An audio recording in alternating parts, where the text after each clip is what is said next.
आप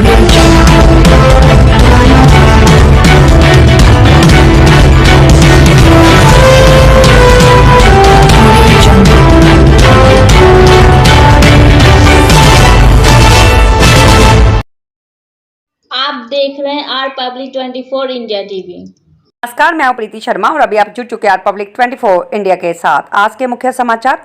पिथौरागढ़ के चटकेश्वर महादेव मंदिर में श्रावण मास के इन दिनों में श्री शिव महापुराण कथा का सुंदर वाचन प्रसिद्ध कथावाचक श्री किशोर जोशी द्वारा जो किया जा रहा है। दूर दराज क्षेत्रों से भक्तजन जहां पहुंचकर श्री शिव महापुराण कथा श्रवण का जो आनंद बहुत ही भरपूर मात्रा से ले रही हैं। श्री शिव महापुराण कथा की आभा से समूचे क्षेत्र का वातावरण भी जो है शिवमय हो गया है। आगे की रिपोर्ट जारी।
भगवान समझाते हैं कि यह कर्म प्रधान भूमि है, जो जैसे कर्म करता है वैसे ही फल भोगेगा।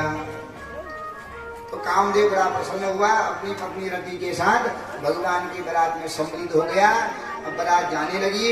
जैसे ही बारात पर वधु को अंदर तिलक लगाया, द्वार के बाहर बारात आई, विदाई करने लगी तो माँ रोने लगी। मैं ना कन्या को गले लगा करके रोने लगी कि हे कन्या, कि मैंने अपने घर में तुमको पाला है और मैं तुम क्या हो, कन्या कनक संपन्ना, कन्या लक्ष्मी समाख्याता बरो नारायण स्मृतो। जो कन्यादान होता है तो माता पिता स्तुति करते हैं कि मेरे घर में तुम साक्षात क्या हो, लक्ष्मी की स्वरूप है। मेरे घर में तुम रही, मेरे पालने में, पोषने में, व्यवहार में, आहार में जो भी गलती हुई है मुझे माफ करना। तो कन्या और माता पिता जो है रो रो करके स्तुति करते हैं। कन्या के पुत्र धुना ने कन्या क्यों, वो तो साक्षात क्या भगवती है कि आप मेरे घर में आई, आप मेरे कुल का उद्धार करने के लिए आई, तो आपके आने से मेरा कुल उद्धार हो गया है। तो मेरे घर में जो भी आपको पालने में, पोछने में, आहार में, बोलने में, व्यवहार में, भोजन में, आपकी इच्छाओं की पूर्ति करने में कोई भी गलती हो गई है तो वो गलती मुझे माफ करना। तो माता पिता रो रो करके स्तुति करते हैं। तो हिमालय और मैना भी अपनी कन्या की स्तुति करते हैं और बताती हैं, बड़ा जानो है बड़खने को नहीं बताई निकी का बड़ा मिर्ची लाठी से करके तेज हवद है सबको ये बना मिर्ची के न जानी यहाँ निके रखा है। तो यहाँ मैना जी भी भगवान शंकर से क्या कह रही है, देखो जो हमारे विवाह है वो देवों के अनुसार चलता है। जो देवता शंकर जी के विवाह में है वही हमारे वहां भी होता है। और ये हम लोग की करनो फोटो का चक्कर में बिगाड़ देने विवाह में।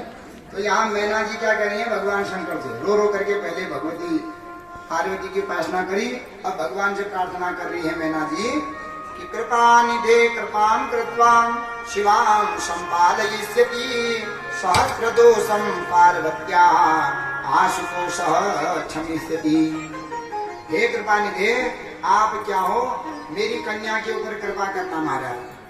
हमने इस कन्या को बड़े ही सुंदर ढंग से पाल रखा है। इस कन्या के न क्रोध सिखा रखा है, न कोई इसके मन में कामना है। तो महाराज यह कन्या हमारी क्या है, पुष्प के समान कोमल है, कोई भी अवगुण इसमें नहीं है। अगर हम फिर भी मानव स्वभाववश उम्रवश मनुष्य में क्या हो जाता है, दोष आ जाते हैं। तो अभी तक तो ये कन्या क्या अनगा है, दोष रहित है, गुणों से युक्त है, और विवाह दाम्पत्य जीवन आपके साथ इन्होंने जीवन बिता। जब जब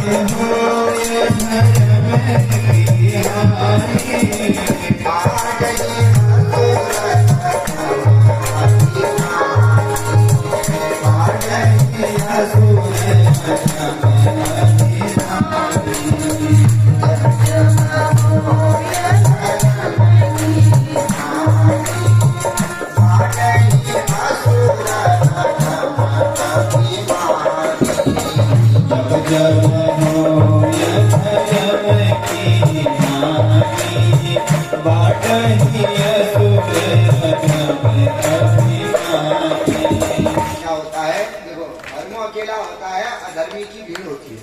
यहाँ पर मनुष्य जो धर्म करने वाला होगा, सत्य के मार्ग पर वाला होगा, तो वो अकेला होता है। और पापियों की और अधर्मियों की क्या होती है, भीड़ होती है। और जब समय आता है तो धर्म अकेला ही उन अधर्मियों का जो है नाश कर देता है।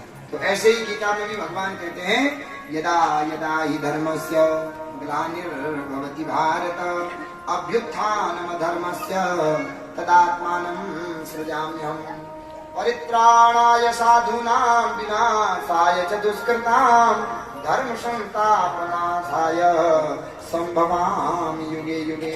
हे अर्जुन, इस संसार में यह पृथ्वी किस पर टिकी है, धर्म पर टिकी है। क्योंकि अधर्म जब हो जाता है तो पृथ्वी क्या करती है, आकाश से बारिश होना बंद हो जाता है, प्रकृति विपरीत रूप ले लेती है। जहाँ अधर्म होता है, जहाँ अधर्म ज्यादा होता है तो पृथ्वी में जो अन्न डालोगे तो पृथ्वी क्या करती है, वो अन्न देना बंद कर देती है। नदियां पानी की कमी हो जाती है, वृक्षों में फल फूल नहीं लगते हैं, गायें दूध देना बंद कर देती हैं। ये घर में अधर्म होने उन्हें गुरु करा दूध ले गुरु कम देना, राजे पुराण मेरे को सोन ले लो। तो तुम धर्म करो तो गाय जितना दूध है उतना दूध अवश्य देती है। तो क्योंकि गाय कौन है, साक्षात गाय है, पृथ्वी का स्वरूप है। आपने पहले सुना था कि धर्म है बैल का प्रतीक और पृथ्वी है गाय का प्रतीक। अवाचान क्या का घर बल्द नहीं, क्या का घर नहीं, बोड़ा लेना उन्होंने श्राद्ध करना भी करे खाने लिए बल्द कौम में, क्या का घर ले बोड़ में जाए। तो क्या है, ये धर्म है, बैल है माने धर्म। तो धर्म का जब कहते हैं, जब इस संसार में एक भी बैल नहीं रहेगा तो क्या हो जाएगा, उस दिन संपूर्ण पृथ्वी में धर्म का कहीं पर भी नाम नहीं होगा। तो जन कौन में बोलती नहीं देखी तो धर्म कहां से होगा। बैल होता है धर्म का प्रतीक। पहले के आदमी बैल पालते थे तो धर्म पर रहते थे। और ये चार पांव है बैल के, ये कौन है, सत्य, शौच, दया और दान, यही चार पांव धर्म के हैं।